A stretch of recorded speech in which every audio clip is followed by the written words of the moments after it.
시편 148편 우리 1절로 5절까지 보겠습니다. 시편 우리 1절로 6절입니다. 시편 148편 1절로 6절까지 보도록 하겠습니다. 시편 148편 1절로 6절 말씀입니다. 우리 같이 한번 읽도록 하겠습니다. 시편 148편 1절로 6절입니다. 같이 읽겠습니다. 할렐루야. 하늘에서 여호와를 찬양하며 높은 데서 그를 찬양할지어다. 그의 모든 천사여 찬양하며 모든 군대여 그를 찬양할지어다. 해와 달아 그를 찬양하며 밝은 별들아 다 그를 찬양할지어다. 하늘의 하늘도 그를 찬양하며 하늘 위에 있는 물들도 그를 찬양할지어다. 그것들이 여호와의 이름을 찬양함은 그가 명령하심으로 지음을 받았음이로다. 또 그것들을 영원히 세우시고 해하지 못할 명령을 정하셨도다. 아멘. 남자들이 좋아하는 프로그램 중에 하나가 뭐냐면 나는 자연인이다라는 프로그램이에요. 왜 남자들이 나는 자연인이다를 좋아할까요? 나중에 나이 먹고 그냥 자연에서 그냥 여러 가지 막 농사도 짓고 뭐 이것저것 찾아다니면서 좀 자유롭게 살고 싶은 마음 때문인지 이 남자들이 그런 나는 자연이다를 되게 좋아한다고 합니다. 그래서 요즘은 그런지 모르겠는데 남자들이 대부분 자기 노후에 무슨 생활하고 싶어요? 정원 생활, 이렇게 전원 생활 하고 싶다는 얘기들 안 하시던가요? 물론 이제 여성분들은 반대로 나이가 들면 어딜 가시죠? 웬만하면 보니까 한 100명 중에 99명은 거의 다가 그냥 도시. 예. 어쩔 수 없이 남편을 따라가는 분도 있지만 그런 얘기도 하시더라고요. 당신 혼자 가라고. 나는 도시에 남겠다고. 남자들은 또 나이 먹으면 자연을 찾아가는 경우가 되게 많습니다. 저도 개인적으로 이 자연을 되게 좋아하는데 제 꿈이 원래 은퇴 후에 제주도 가서 사는 거예요. 요즘 제가 좋아하는 곳 중에 하나가 이제 제주도도 있지만 양평을 가면 그렇게 좋습니다. 양평 가보셨나요? 제가 여기 동탄구에 와서 생각해보니까 양평 한 번도 안 가봤더라고요. 제가 1년에 보통 성도들하고 같이 신방 겸 해가지고 양평에 좋은 카페 막 좀 맛있는 음식점에서 같이 가거든요. 갔다 오면 너무 좋아요. 양평이 가깝기도 하고 거기 가시면 강과 정말 이 자연 산과 이 모든 것이 잘 갖춰져 있어요. 막 지나가면서 첫 집 짓고 그 집들을 보면 야 저기 살고 있는 사람들 참 좋겠다. 저쪽 그 높은 언덕에 집을 지어놓고 강도 보고 산도 보고 공기도 좋고 또 뭐 서울도 나가는 것도 보니까 이 길이 잘 뚫려가지고 뭐 한 3, 40분이면 금방 가요. 그래서 막 그걸 볼 때마다 저런 데서 집을 짓고 살면 좋겠다. 꼭 굳이 제주도는 아니어도 그런 곳에 집을 짓고 사는 거 참 좋겠다라는 생각을 합니다. 그런 것들을 보면서 이 사람들, 특히 남자들이 이 자연을 되게 좋아하잖아요. 우리 권사님, 집사님들은 좋아하세요, 안 좋아하세요? 그냥 잠깐 보는 건 좋으시죠? 근데 사는 건 싫죠. 사는 건 아파트가 최고예요. 참 좋죠. 편하죠. 그래요. 자연을 보면 그런 것들 이렇게 정말 아름답고 뭔가 행복해 보이고 그렇습니다. 저도 아까도 말씀드린 거죠. 그런데 오늘 제가 왜 이 말씀을 드리냐면 오늘 시편 기자가 이 자연 속에서뿐만 아니라 모든 삶 속에서 나타나는 하나님의 그 위대하심을 찬양을 하고 있어요. 저와 여러분이 보고 있는 이 모든 세상, 또 모든 사람, 모든 환경, 이 모든 것은 하나님의 천지창조의 결과물이고 또 하나님께서 이 세상이 존재한다라는 사실을 보여주는 위대한 메시지이기도 합니다. 오늘 그래서 시편 기자는 그런 하나님을 찬양해야 한다라는 사실을 우리에게 이야기하고 있습니다. 오늘 저와 여러분 하나님께서 내 입술을 왜 창조하셨을까? 이 도대체 내 입은 무엇 때문에 존재하는 것일까? 오늘 여러분들이 그 이유를 아셨으면 좋겠어요. 그리고 저와 여러분이 보는 저 하늘도, 저와 여러분이 보는 저 땅도, 저와 여러분이 보는 모든 사람도 다 무엇이냐? 하나님을 찬양해야 될 이유를 가진 존재들이라는 사실을 이야기하고 있습니다. 자, 그렇다면 오늘 시편 기자는 누가, 또 어떤 게, 또 무엇이 하나님을 찬양해야 하는가? 이것을 이야기하고 있습니다. 첫 번째로 오늘 본문 1절에 보니까 하늘이 하나님을 찬양해야 한다라고 이야기합니다. 우리 같이 1절 같이 한번 읽겠습니다. 시작. 할렐루야. 하늘에서 여호와를 찬양하며 높은 데서 그를 찬양할지어다. 아멘. 여기서 이 하늘이라는 단어는 히브리어의 샤마임이라는 단어예요. 근데 이게 복수로 사용되고 있어요. 복수. 근데 여러분, 하늘은 하나예요? 두 개예요? 하나예요. 단수잖아요. 그럼 하늘에 또 하늘에 있을까요? 바로 우주를 의미하는 거예요. 그러니까 이 다른 말로 표현하면 모든 하늘뿐만 아니라 모든 우주가 어떻게 해라? 주님을 찬양해야 한다라는. 이 복수로 사용하기는 뭐냐면 단순히 하늘이 아니라 그 하늘을 넘어선 모든 우주. 이것이 뭐예요? 누구를 찬양해야 한다? 하나님을 찬양해야 한다라고 이야기를 합니다. 오늘 하늘도 하나님을 찬양합니다. 하나님은 모든 것을 만드시기에 모두 찬양해야 합니다. 이 비행기 타고 가다 보면 참 멋있어요. 막 구름이 어떻게 신기하지 않아요? 지난번에도 한번 언급드렸는데 제가 휴가 갈 때 비행기 타고 가는데 저 멀리서 구름이 하나 보이는데 너무 멋있는 거예요. 막 사진을 찍었는데 제대로 안 나와가지고 지웠는데 진짜 그 구름을 보면서 참 신기하다. 어떻게 저렇게 어떤 형상을 하고 있고 왜 이렇게 멋있을까? 진짜 그 하늘 위를 지나갈 때 느끼는 그 기분은 참 대단한 것 같아요. 그리고 밑을 바라보면 무섭긴 하지만 멋있어요. 막 지나갈 때 바다를 보면 멋있고 그 바다 위에 진짜 뭐 하나 지나가는 거 보면 이제 배가 지나가는 게 멀리서 보이고 진짜 구름 한 점, 막 산, 바다 이 모든 것이 하늘에서 볼 때 정말 기가 막히거든요. 근데 오늘 그 하늘들이 누구를 찬양해야 한다? 하나님. 온 우주가 누구를 찬양하라? 하나님을 찬양해야 한다라고 이야기합니다. 두 번째로 7절에 보니까 무엇이 또 주님을 찬양해야 될까? 7절 같이 한번 읽어보겠습니다. 시작. 너희 용들과 바다여 땅에서 여호와를 찬양하라. 누구요? 땅에서 여호와를 찬양해야 한다라고 말하고 있습니다. 저와 여러분이 걸어다니는 이 땅, 바다, 산, 이 모든 것들이 다 누구를 찬양해요? 여호와를 찬양해야 한다는 것이죠. 하나님이 만들어 놓은 모든 이 천지 모든 것들은 다 누구를 해야 되냐면 하나님을 오늘 찬양해야 한다라고 이야기를 합니다. 더 나아가 오늘 또 누가 또 하나님을 찬양해야 될까요? 우리 마지막 14절 같이 한번 읽어보겠습니다. 시작. 그가 그의 백성의 뿔을 높이셨으니 그는 모든 성도 곧 그를 가까이 하는 백성 이스라엘 자손의 찬양을 받으시리로다. 할렐루야. 아멘. 누가요? 백성이라고 표현을 하고 있어요. 백성. 즉 다른 말로 표현하면 사람이 누구를 찬양해야 될까요? 하나님을 찬양해야 한다. 오늘 그래서 시편 기자가 세 가지를 이야기해요. 하늘과 땅과 사람. 한자로 표현하면 천지인이 누구를 찬양해야 한다?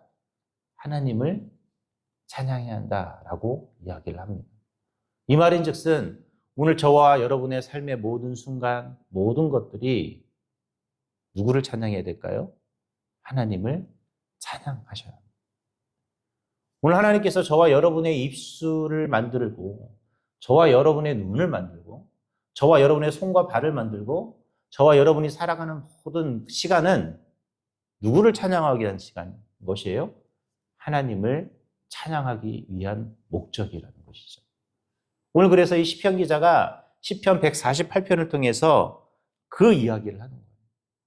하나님이 눈을 왜 만드셨는지, 내 귀는 왜 만드셨는지, 내 손과 발은 왜 만드셨는지, 내 입은 왜 만들었는지, 오늘 하나님이 이 세상을 왜 만들었는지 그 만드신 이유는 뭐다? 하나님을 찬양하라. 오늘 그래서 저와 여러분의 삶은 정해져 있어요. 어떻게 정해져 있을까요? 하나님을 찬양하기 위해 오늘 우리는 하나님께서 이 시간을 주셨고 이 세상을 만들어놨고 오늘 하루를 하나님이 허락하신 것입니다. 오늘 그래서 저와 여러분의 삶 속에서 하나님을 찬양하는 일들을 끊임없이 하셔야 해요. 오늘 저와 여러분의 삶이 하나님을 찬양하는 그 모습이 비춰지는 모습이 되어야 한다는 거예요. 그래서 삶의 행동도 조심하셔야 되고 그 행동 속에서 하나님이 드러나도록 노력하셔야 돼요. 여러분 군인들 보면 군인의 태가 나요. 저도 이 군대를 다녀왔지만 처음에 들어갈 때는 엉성해요. 예전에 저희 아들 그 논산 갔을 때 진짜 어떻게 쟤들이 군인이 되어서 나올까 그렇게 생각했거든요. 진짜 엉성해요. 옛날에 나도 저랬을 텐데 머리만 빡빡 깎고 사복 입고 가가지고 막 줄도 제대로 안 맞아요. 줄도 제대로 안 맞아. 야, 근데 태서식 가서 보니까 아유 발도 착 잘 맞고 줄도 아주 잘 맞고 소리도 들어갈 때와 나갈 때 이렇게 달라요. 들어갈 때는 진짜 세상에 저런 애들이 어떻게 군 생활을 할까 했는데 한 달밖에 안 됐는데 탁 나왔는데 아유 그냥 나중에 우리 김문 권사님은 이제 곧 보게 되실 거예요. 네, 우리 동준 형제가 이제 조금 이번에는 길긴 하지만 네, 들어갈 때는 다 엉성했어요. 근데 나올 때 보면 착착착착 맞거든요. 제가 왜 이야기를 하면 군인은 보면 티가 나요.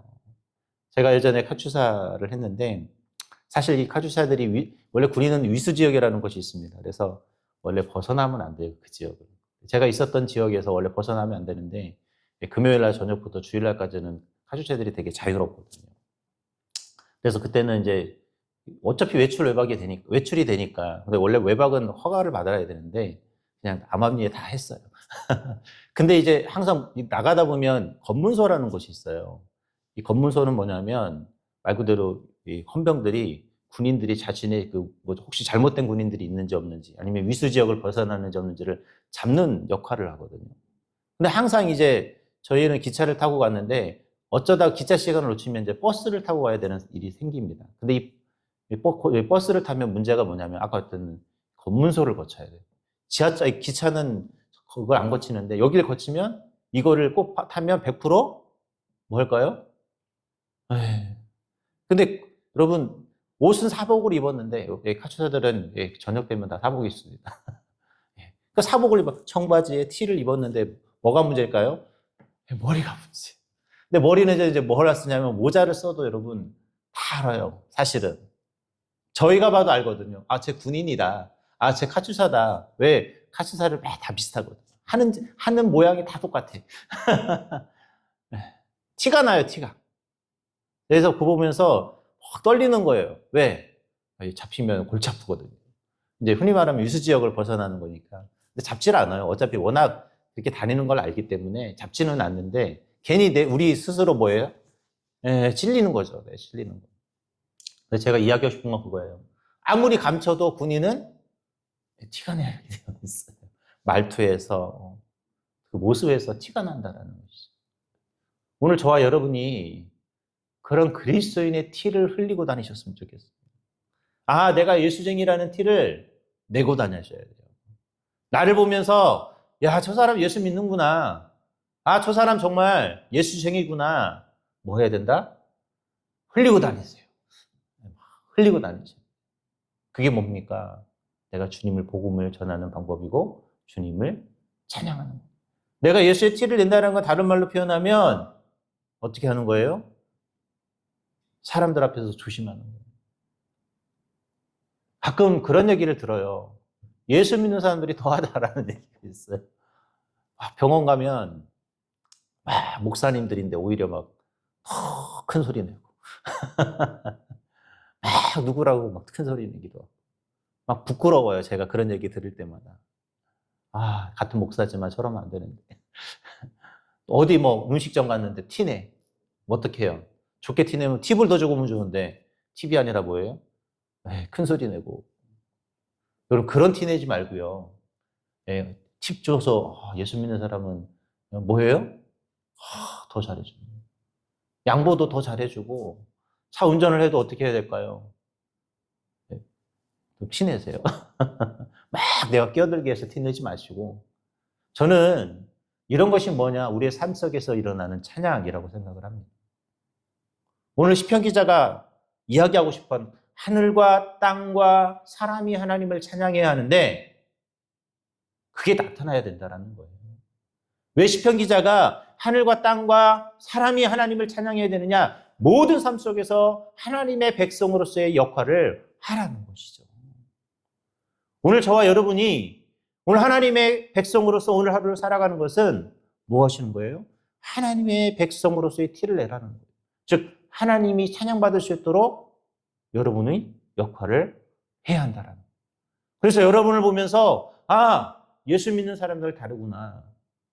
근데 여러분을 보면서 예수 믿는 사람 똑같구나. 이게 더 나쁘다라는 얘기를 들으면 안 된다라는 거예요. 이것이 다른 말로 표현하면 세상의 빛이요 소금의 모습이라는 것입니다. 오늘 시편 기자가 시편 148편을 통해서 하고 싶었던 이야기는 그거예요. 어디서든 내 모습이 하나님의 백성으로서의 모습으로서 당당하게 티가 날 수 있어야 되고 내 모습을 보면서 하나님이 찬양받아야 된다는 거예요. 오늘 그런 저와 여러분의 모습이 될 수 있기를 바랍니다. 정말 예수의 티가 철철철 났으면 좋겠어요. 가정에서도 그러셔야 돼요. 저도 목사하지만 가끔 집에 가면 남편이고 싶고 아빠이고 싶고 사람이고 싶어요. 이게 이 말은 뭐냐면 좀 자유롭고 싶고 좀 나도 짜증도 내고 화도 내고 싶어요. 근데 막상 화내면 후회해요. 그냥 뭐 가족의 마음을 아프게 해서 후회하는 것이 아니라 내가 예수 믿는 사람인데 적어도 제가 또 누구예요? 목사잖아요. 우리 아들의 눈에도 저는 아빠이기도 하지만 뭘로 보일까요? 목사님이잖아요. 저희 어머니 눈에도 저는 뭐예요? 네, 저희 아버님 눈에도 저는 목사예요. 제 친구들 눈에도 저는 목사예요. 그래서 저도 막 가끔 이제 화도 내기도 하고 성질을 낼 때도 있어요. 저도 여러분 제가 이렇게 좋아 보여도 저도 화를 내죠. 여러분들은 제가 화내는 거 안 보셨잖아요. 저도 되게 엄청 화를 내고. 근데 막 화를 내고 나면 후회하는 게, 화를 내서도 막 서로 마음이 불편한 것도 싫은데 내가 화를 내서 다른 사람이 나의 그 부족한 모습을 봤고 내가 목사인데 그 모습이 정말 남들 보기에도 별로 좋은 모습은 아니거든요. 생각해보세요. 제가 여러분한테 막 화를 낸다고 생각해 보세요. 그러면 무슨 생각하시겠어요? 저는 이제 평생 여러분이 저분 목사 같지가 않아 이런 얘기를 해요. 실제로 그런 분들이 있어요. 목회자가 한번 화를 내거나 좀 안 좋은 모습을 한번 보이면 목사로 생각도 안 해요. 여러분 근데 이해를 해주셔야 돼요. 저희도 사람이다 보니까 때로는 화도 내기도 하고 성질도 내기도 하고 소리도 지를 수 있죠. 근데 웬만하면 안 하려고 노력하는데 저도 막 흔히 말하면 갑자기 뭔가 막 터지면 이 절제가 가끔 안 되고 근데 나중에 보면 1% 후회하고 있어요. 내가 왜 그랬을까?